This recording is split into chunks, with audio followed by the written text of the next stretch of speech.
2, 3. Take me out to the ball game. Take me out to the crowd. Buy me some peanuts and Cracker Jack. I don't care if I ever get back. Oh, it's root for the Cubbies. If they don't win, it's a shame. For it's 1, 2, 3 strikes, you're out at the old ball game. Hey! This is the Monday Morning Quarterback on the 20th of May 2012. Boston Red here in the Jerry Pippin broadcast booth. Very interesting week, and an interesting week coming up here. We've had legislatures across the South, in Alabama, in Missouri, etc., passing anti-abortion laws, I guess you'd call them, that are very draconian. They are commonly called, in some states, the heartbeat legislation. Basically 6 weeks there. That is a time that most women do not know that they're pregnant. Very interesting there. It goes against established medical procedures and medical advice that doctors would give to women, and it takes away a woman's right to her own body, quite literally. And there is some confusion out there. It's now called the pro-choice woman's right to choose. I heard this morning on I'm not sure if it may perhaps the BBC Worldwide, that one Republican analyst put it as the extreme left was pushing a pro-choice agenda, whereas they were quote-unquote the common sense people. Well, there's nothing common sense about that type of legislation, and the greater question is why are I should say Americans looking at abortion after Roe v. Wade? Roe v. Wade is a settled law. There's some controversy also going around, well, we'll say around what is a settled law. In law we have what's called precedent, and that is the way that normally cases are decided. If there is any precedent, stare decisis has been around a very, very long time. Basically, since Marbury v. Madison, which started it all there, a little legal shorthand, jurisprudence as far as American jurisprudence is concerned. And what has happened now, conservative scholars at one time it was based upon so-called conservative jurisprudence was based upon law, and their argument was that judges should follow the law and not legislate. They accused Earl Warren, the former Justice Warren, in Brown v. Topeka of legislating. In those terms, it was a reaction to the court. Now we actually have nominees by DJ Trump that refuse to say if they would follow Brown versus Topeka. Very troubling situation. Not only Brown versus Topeka, back to this precedent. In other words, if you're not following precedent, you are making a law, period. So that's what the conservatives are doing. They decided the precedents are against them, such as in the case of abortions, therefore they won't follow it and overturn it. So it's a new era. They are actually legislating whatever they want to call it. Progressives and even liberals, they should make that perfectly clear in the Democratic Party, like Joe Biden, etc. Those are the kinds of things that's challenging. That case, incidentally, came out of California, a case there involving states, more than one state, the right of a person living in, say, California to sue someone in New York. That is diversity of citizenships normally handled in the federal courts. And what was decided there, it was kind of a non-case, that in effect a person could from one state sue a state, let me get this right here, a state as opposed to, or a decision of that state, as opposed to, say, going to the federal courts.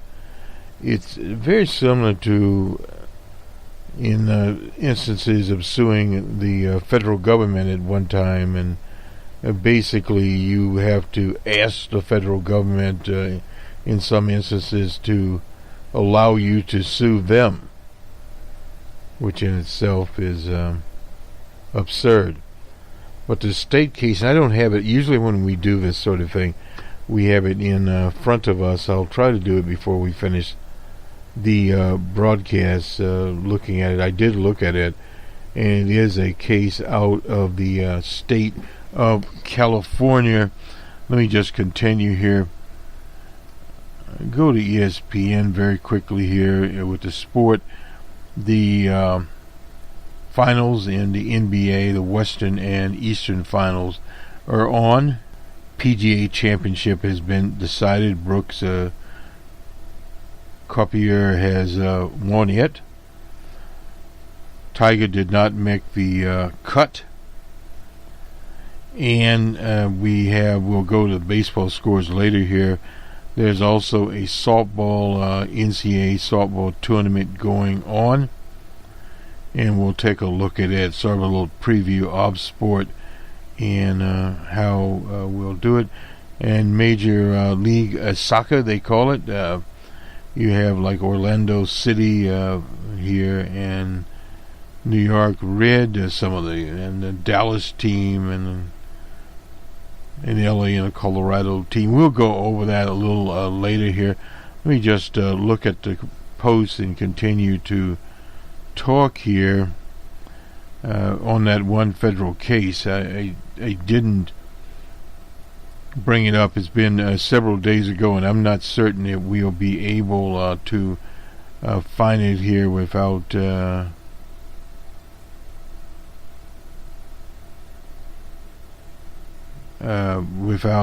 taking a station. Let me just take a station break here. WBRN Radio. Hold on one second. Okay, we return. I have that case here. Today, incidentally, a number of events get these in. Lori Lightfoot will become the first African American to serve as mayor in the city of Chicago. Mr. Lejinsky in the Ukraine, an actor that played the president, is now the real president. Kind of interesting there. We've had actors on reality shows that became a president. We don't need to mention his name. That's now a buffoon. So we have developments there. In Australia, the election there was won by the Conservatives, or right of center. They call themselves a liberal. That's another point we want to straighten up here. Is becoming more and more apparent in the American body politic. When we speak of the liberals, we are speaking as the late, great Jerry Pippin, whom we honor today. We always do on the Monday Morning Quarterback, termed Barack Obama an Eisenhower Republican. So if you have an Eisenhower Republican, basically you have a conservative. So the term liberal, as applied to many right of center, apply the same thing to Joe Biden. I know we're kind of skipping around here a little bit, but American politics is not as granular as many people would think. Let me get to this case here now, and it's a little case that has not been thought of. I go to Forbes here. It is where some people sound alarm here if the Supreme Court's actually ready to overrule a precedent in California versus Hyatt. Now, this decision today is a residential tax audit case on its third trip to the Supreme Court to show, this is from Forbes, how the court is ready to overturn prior cases. Is from Judge Breyer. As Stephen Breyer put it succinctly in his dissent, today's decision can only cause one to wonder which case the court will overturn next. The Franchise Tax Board of California versus Hyatt. The court ruled that the Constitution does not permit a state to be sued by a private party without its consent in the court of a different state, overruling the California 1979 decision to the contrary. That was Nevada versus Hall. The case showed that the precedent gets a little weight with conservatives justice on the court. Breyer expressed this well in his dissent, and when we have the dean of the California University of California Berkeley School of Law, Erwin Chesbinski, he was prominent in the case of the century as the commentator, the people of California versus Orenthal James Simpson. He argued the case on behalf of Hyatt in January. After oral arguments, Chesbinski wrote that his sense was the decision was really about how the court's going to treat precedent when issues like abortion, affirmative action, and gay rights and lesbian rights return to the court. In other words, will Roe v. Wade, sorry about that. Next, the FBI, the FTB case concerned Gilbert Hyatt, who moved from California to Nevada after earning big royalties on a technical patent, a technology patent. The state California Tax Franchise Board pursued him, picking through his trash and contracting more than 100 third parties to try to prove that his move to Nevada was a sham to avoid $10 million plus in state income taxes. Hyatt protests that the tax bill is still pending before the California Office of Tax Appeals. Separately, Hyatt sued the FTB in Nevada State Court for the tort he alleged the agency committed during the order. California sought to have the case dismissed under its law granting immunity to state officials. This is the same thing you come up against, as we spoke earlier here, about getting the permission to literally some officials that are granted immunity. The Supreme Court in 2003 reviewed the case and allowed Hyatt to continue his lawsuit. That led to a second trip to the Supreme Court in 2016, leaving intact the idea that state courts can hear lawsuits on the behavior of officials from other states, but limiting what a state can award to an out-of-state person. Hyatt potential reward was limited to $100,000 per Nevada law. Chesbinski said this time the court review was limited to the question of state immunity, namely whether Nevada versus Hall should be overturned. Writing for the majority, Clarence Thomas concluded that Nevada versus Hall should be overturned, calling the state's sovereignty immunity historically rooted a principle embedded in the text and structure of the Constitution. That meant that the FTB is immune from Hyatt's suit in Nevada courts. So the decision overturns the court's 2016 decision too, including the $100,000 awarded to Hyatt. It said that there can be no award or lawsuit, as Chemerinsky said. Basically, that's too bad for Hyatt. The consequences for the inventor are that he suffers a loss of 2 decades of litigation expense and a final judgment against the board for his egregious conduct. Those case-specific costs are not amongst the reliant interests that would persuade us to adhere to an incorrect resolution of an important constitutional question. Thomas wrote.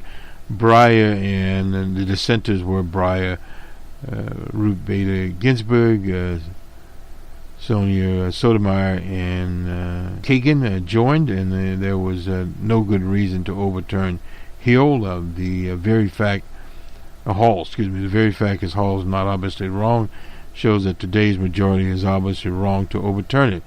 The dissenters warned about the potential danger of legal uncertainty going forward.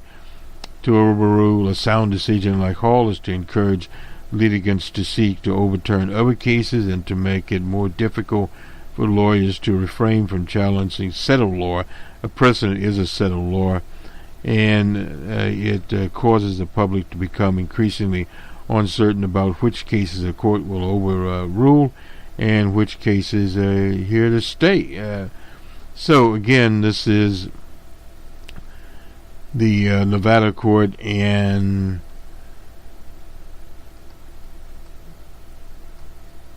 the state of California. The immunity is there. She was ready to, and this is in Forbes. We just happened to find it, period. And Edwin Chemerinsky, incidentally, is one of the leading constitutional scholars in California. And the move, it's not unusual in the modern day for people to move from state to state. Anyway, we thought we would bring that up. It came about there. Let's go quickly to Morehouse College, the college that Dr. King graduated from. An investor named Robert Smith, he's a billionaire, pledged to pay off the entire student loans of the class of 2019 at Morehouse College. Very interesting situation. It cost him tens of thousands of dollars, no doubt about that. So one of the things, this is an all-male college there. Rate of about, what did I say, $10 million? Hopefully I didn't say thousand. And the 396 graduates, tuition, board, etc. And others run about $48,000 a year. That is pretty much the average these days of what happens there, period. They just cite, this is the Washington Post, various people, their commentaries, and we've heard some of those. Smith is the chair, and I think we talked about of Vista Equity Partners, that's a software and technology investment firm, is a famously private person inclined to be interviewed. In other words, Mr. Smith is not a self-promoter, doesn't need to be a self-promoter, period. So that in itself is a very good position to come about. Anyway, he had given other monies to the school. He previously pledged, $1.5 million to the school in part for student scholarships in a new park on the campus. The other commencement speaker was Angela Bassett. She received an honorary degree at the commencement. Okay. I saw her lining up here. There was pictures of Robert Smith there, and we have covered him before. Anyway, let me just roll on here. E-Verifier. We've used E-Verifier for years. Evidently, old DJ Trump had some concerns about it. They're saying at the Trump International Hotel in Washington, I use E-Verify system, very strong E-Verify system. I would go through 28 to 29 to 30 people before we found one that qualified.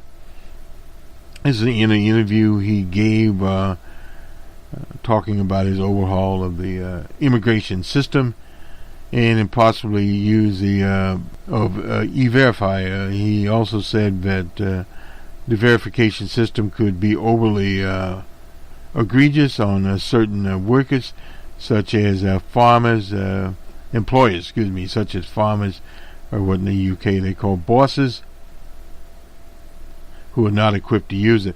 Well, to use E-Verify, you only need to have a computer, and they have computer, and they can reach the E-Verify system and put in the identifier known as a Social Security number, and there you are. The president's comments draw attention back to the hiring process of Trump organization who've employed undocumented immigrants as groundskeepers, you name it, even housekeepers, etc. In other words, they're outlaws in the system there.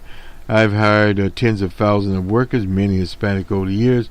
Many, they are fantastic, Trump said during a campaign rally, but I have, and I think, to me, it's a very important E-Verify. Well, evidently he doesn't use it very much. The president's resistance to E-Verify also is likely to further disappoint advocates of immigration restrictions who already are displeased when the White House introduced an immigration plan that would not reduce the number of green card holders. It's very important. What they would do would be, affect the composition, not the number. And that is a start, a fact there, period. This is a story that we looked at because planning to walk what's called the Appalachian Trail. This is a Latino named Ronnie Sanchez, Iraq, for 3 tours of duty, and lost his life literally on the Appalachian Trail. He had physical injuries there, and after 16 years in the Army, 3 tours of Iraq as a combat engineer, it took the 43-year-old vet years to emerge from a cloud of depression and post-traumatic syndrome. This is from the Post. That kept him locked up in his house in Oklahoma City and avoiding other people. But he did it little by little, slow and determined, by rediscovering his love of the outdoors. Biked, he raced dragon boats, he learned how to ride horses, and in February he decided to take on another challenge. In a life full of things, he would attempt a through hike of the Appalachian Trail, all 2,192 miles from Georgia to Maine, beginning the journey earlier than most because of his pace would be slow.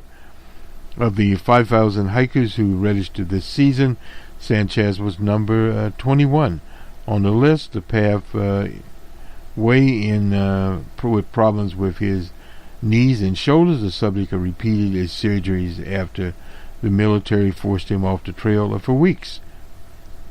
If you get discouraged, it's hard to come back from that. That is from a hostile owner named Colin Goodard, who persuaded Sanchez, to take a break and work for him in his North Carolina shelter. Arrests that gave Sanchez the strength to continue to hike. He adopted the trail name, this is Sanchez, Stronghold, and by early May, he had made it to southern Virginia, 545 miles into his odyssey. Then, sometime early in the morning, and we reported on this when it originally happened, or after a day or so after it happened, on the 11th of May, a man who frightened others. This is a case of the man from Yarmouth, Mass, some character named James Lewis Jordan. And Jordan murdered Mr. Sanchez and assaulted others, and he held in order held for psychiatric evaluation. Sanchez family, friends, and hiking community were left mourning. His heart was really big, Sanchez's ex-wife Elizabeth Sanchez said, who said they remained friends with him after their separation. He would help anyone. He was excited to get to Maine. Ronald Sanchez Jr. was born in Garden Grove, California, near Anaheim, along with 3 brothers and 1 sister. His ex-wife said he graduated from San Diego High in 1994. Entered the Army in 95. He deployed to Iraq in 2003, 2005, and 2007. Left the Army in 2011.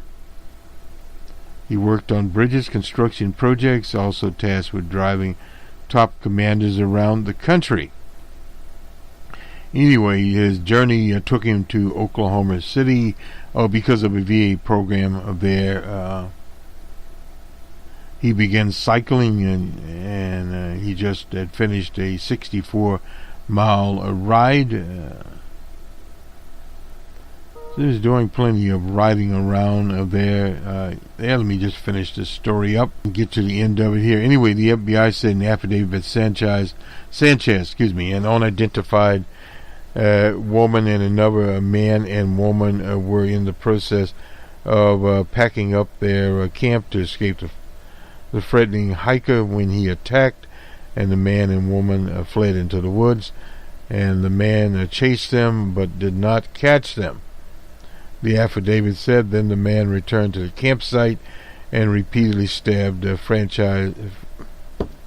Not sure why I'm getting into Sanchez, while the unidentified woman fled. That's an affidavit of the FBI agent.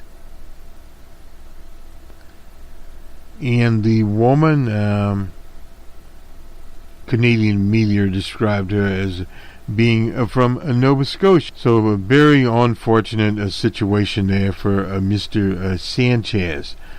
I'm kind of skipping around a little bit here, going to Reuters now. The Swedish prosecutor have requested Julian Assange's detention on a sexual assault charge. We'll use sexual assault. They use the word rape. We'll be a little more modern here. The Swedish prosecutor heading an investigation into the charge against the WikiLeaks founder Julian Assange filed a request with a local court on Monday for him to be detained in absentia. That was in Sweden, evidently. She filed this. Anyway, Sweden reopened the case. It was a very weak case to begin with. That was why they dropped it. Now they have reopened it. Respected district court to detain Assange in his absence on a probable cause suspicion of rape. That's the deputy prosecutor there, Eva Marie Persson, said in a statement. She said that she would issue a European warrant for him to surrender to Sweden if the court decided to detain him. Well, he's in jail in the UK in a maximum security thing, so I don't think that is up to him. The outcome of the process is impossible to predict, Pearson said, citing information from the authorities in the UK, said he would be serving 25 weeks of his UK sentence before he could be released. A British judge gave the US, this is a deadline of the 12th of June to outline its case against Julian Assange. So it's been a wicked cricket, as one will say. Let's check on our time here. We're not doing badly. That was that. I will go to Joe Lunchbox Biden here. This is in the Times. Democrats were said to be furious and hungry for change. Then Biden jumped in. We talked a little about the aggressive nature there. This is by Annie Mike, I think. Anyway, the former vice president defended. This is Joe Lunchbox Biden. His support for the 1994 crime bill that blamed for mass incarceration. He declared that most Americans are satisfied with private insurance system, yet he reviled by the left. He justified North American free trade agreement as a pact that made sense at the moment. The dismay of and they use, again, we were clarifying the phraseology or semantics here of many liberals. Now, this is not to the dismay of many liberals, it's to the dismay of many progressives. The liberals are the liberals, and we'll go all the way back to Hobhouse on that particular one. In opening week as a presidential candidate, Biden has rejected much of the conventional wisdom that drove the first stretch of Democratic nomination fight, refusing to play to the party's what they call liberal wing. And what's happening here is a monopoly press, including the Washington Post, is fostering the idea that the so-called liberal wing of the Democratic Party is opposed to Joe Biden. That is totally incorrect. They are the ones actually behind Joe Biden. It is the progressive wing of the Democratic Party that is opposed to Joe Biden. It is hard. Biden's campaign is a gamble that his rivals are wrong in seeing the current Democratic Party as liberal, angry, and ready for revolution. A case he has made in an unusual pointed term at a rally in Philadelphia. I know some really smart people say Democrats don't want to hear about unity, he said, but they say Democrats are so angry that the angrier a candidate can be, the better chances he or she has to win the nomination. Well, I don't believe that. For Biden's team, the Democrats jockeying for the most dramatic solution to the nation's problems are missing the point. They think the Democratic Party is already fundamentally different from the Republicans, which shifted rapidly from to the right on many issues. Well, the hard right. A poll by the Pew Center found that 58% of Republicans want their party to be more conservative. In contrast, 53% of Democrats would like to have their party more moderate. Now, that is his case right there.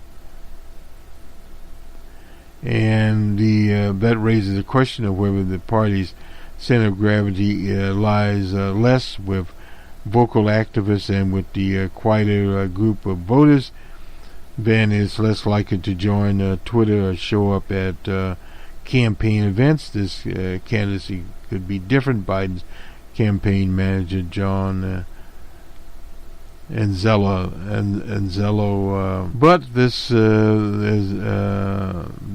this one is that, but it is this one that is. Strange construction there. Anyway, Biden's has supported 35% of the primary voters, as according to Fox News, putting him 18 points ahead of Bernie Sanders. Many of Biden's rivals have a different message, and they include Elizabeth Warren here. And let me go down, and Biden's more liberal. And this article is full of flaws. His lead is temporary, and he doesn't respect the support for his approach. What he shows is that Barack Obama is popular among the primary electorate, said Whaley, I won't even try to pronounce her last name, a spokesman for Justice Democrats, a group that helped elect Alexandria Ocasio-Cortez, one of the leaders of the party's what they call left wing. It's the progressive liberal wing. And this is what the big problem with this. I just don't like this. Let me finish this up. I don't like this article.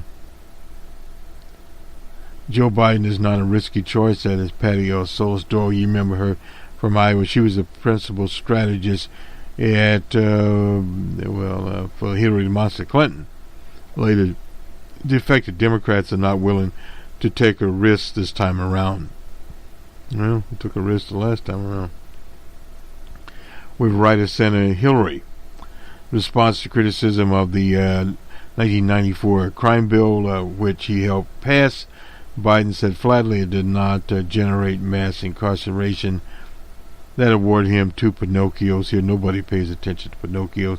Kamala Harris, asked by reporters in New Hampshire about Biden's remarks, she said, "I disagree." Sarah Nelson, president of the Association of Flight Attendants, which has not yet endorsed a candidate, predicted that more attention will be on NAFTA in the coming weeks. Now, Biden earned some union support in the form of endorsement from the International Association of Firefighters. Same people that endorsed brother John Kerry.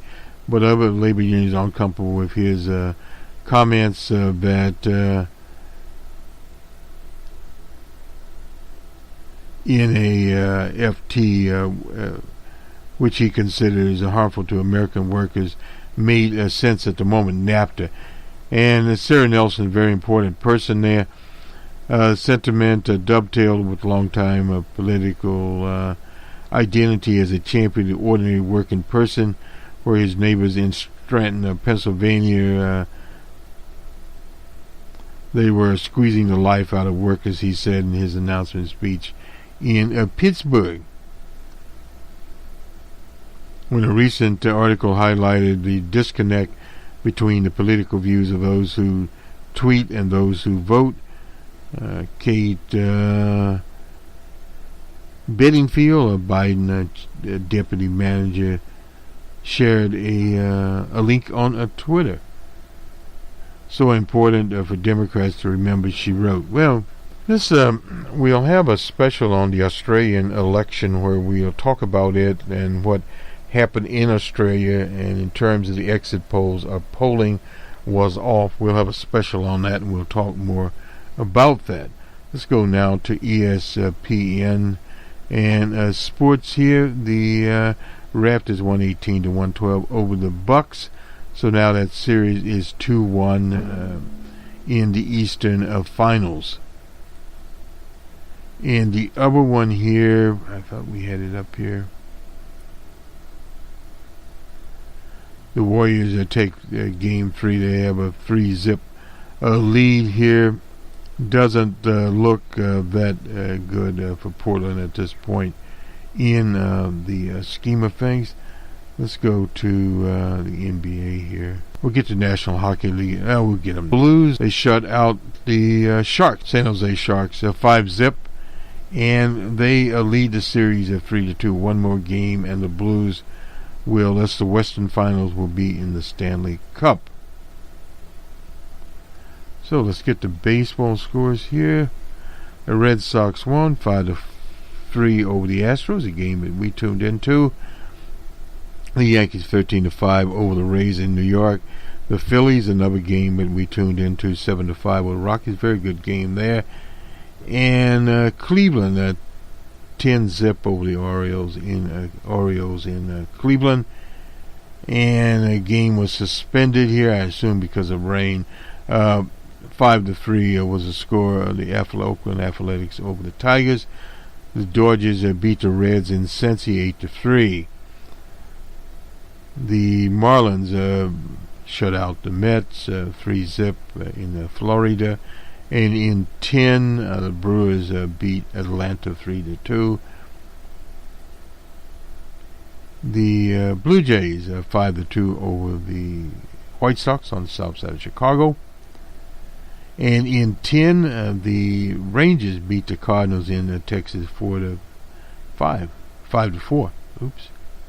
And another 10-inning game here. The Giants won out over the D-backs in Arizona 3-2. The Royals and Angels, the Royals 5-1. The Pirates and Padres in San Diego, it was the Pirates 6-4. Twins and Mariners in Seattle, it was the Mariners 7-4. And the Cubbies beat the Nationals in D.C. Became a very close game, 6-5. The let's see, Cubs had 9 hits, 1 error, and The Nationals had 9 hits, 1 error. Very even game there. Mr. Hendricks was the winner there in that particular game. Cishak got the save for the Cubbies. And that is that. And let me dive down here a little bit. Did we get Brooks Kopier PGA Championship? Of course, Tiger got the cut there. The Tiger was not in it. But no doubt his shadow was there. And somewhere here we were looking earlier today. We'll give Major League Soccer, I suppose. Orlando City 5-1 over Cincy. The New York Red 1-0 over the Atlanta United, and the Dallas and LA FC 1-1. Colorado Rapids 1-0 over the LA Galaxy. Preakness, the winner there, War of Wills, won the Preakness. Now, let's see, said the blind man. Somewhere here was the NCAA softball championship. It must be up here. This is all from ESPN. Here we go. Softball attorney. And we go some more. NCAA women. I'm not sure of where exactly why. Well, it is hiding from us here. One of the times when you can't find things that you're looking for here. Story and not in. Maybe we're lucky. Let's see. This is the brackets here. I'm not certain if this will. Well, I'm assuming it's May 17th through the 19th. This is the Norman Regionals. And it's not started yet. Anyway, wait a minute. Here, game 1, I guess it has started. 17th through 19th. Sorry about that. It has started. Wisconsin 4-2 over Notre Dame. Game 2, the number 1 Oklahoma shut out 12-0 over UMBC there. And game 3, Oklahoma 4-0 over Wisconsin. In game 5, Notre Dame shut out someone else. And some of the box scores there, I won't go that much into that, but and then we have in Evanston, Illinois, Louisville 9-5 over Southern Illinois. Northwestern 15-1 over Detroit Mercy. Louisville, this is game 3. Louisville 2-1 over Northwestern, and so forth and so on. These are games that have already. These were games on the 19th yesterday there, and Northwestern 4-3 over Louisville. These are all regional contests. Then we go to Austin, Texas, 17th through 19th. So all these games are finished. Houston 3-1 over Texas A&M. Sam Houston 2 over Texas had 1, and Houston and Sam Houston. Houston was 5 over Sam Houston State. Texas and Texas A&M. Texas 3-2 over A&M. Texas 3-0 over Sam Houston State, and Texas 5-2 over Houston. That was on Sunday, and that was game 6. Game 7, Texas 7-0 over Houston. Advancing was Texas, and advancing was Oklahoma in the Norman finals there. And let me see, who else have we got? Tuscaloosa advancing there was Alabama Wheel. And in the Gainesville one, Florida advanced. Tennessee advanced in whichever regional team they were in. And the Stillwater one, Oklahoma State advanced. And the Tallahassee region one, Florida State advanced. And Washington advanced in Seattle. So all these have been concluded now. Lexington Kentucky advanced. Ole Miss advanced. I guess we're just Arizona advanced. And the final there was Arizona 12, Auburn 3. And LSU advanced in their Baton Rouge region. Boy, there's a bunch of them going in softball. Anyway, UCLA, obviously that's in the West. So we now finally get to, of the 64 teams that made up the bracket, 32 will qualify automatically. And this would be the 2019 NCAA softball tournament teams, and where they will be in Hartford. Excuse me. This was the beginning. So in other words, this is where we are right now. So we threw the regionals, and I'm assuming we'll have to do further reporting on this to see exactly where we go. Let's see the tournament brackets. Continue today with regional play. Check it out there. Florida State is defending the national champion. The Seminoles earned the number 4 spot, so this is basically where they are. Anyway, we did get through it. It's unfortunate women's sports are not played up the way they should be played up, but anyway, we see that. Boston Red in Jerry Pippin broadcast booth, trying to get through this. Sorry about trying to hurry through some of it here. We're a little bit behind. We'll have a special programming on Australia, and we'll also talk. We'll have the open source report probably sometime today. One item we left out has been excluded from Google under the administration's policy of some of the apps that Google has there, but now the Android, the open source Android program, they will still have access to it, and evidently Huawei has prepared for this contingency. It won't affect them in China, but they sell phones other places, and there needs to be more of an open source solution here, and we'll talk more about that on the open source report. Have a good week, everyone. We'll talk to you soon, the Australian election.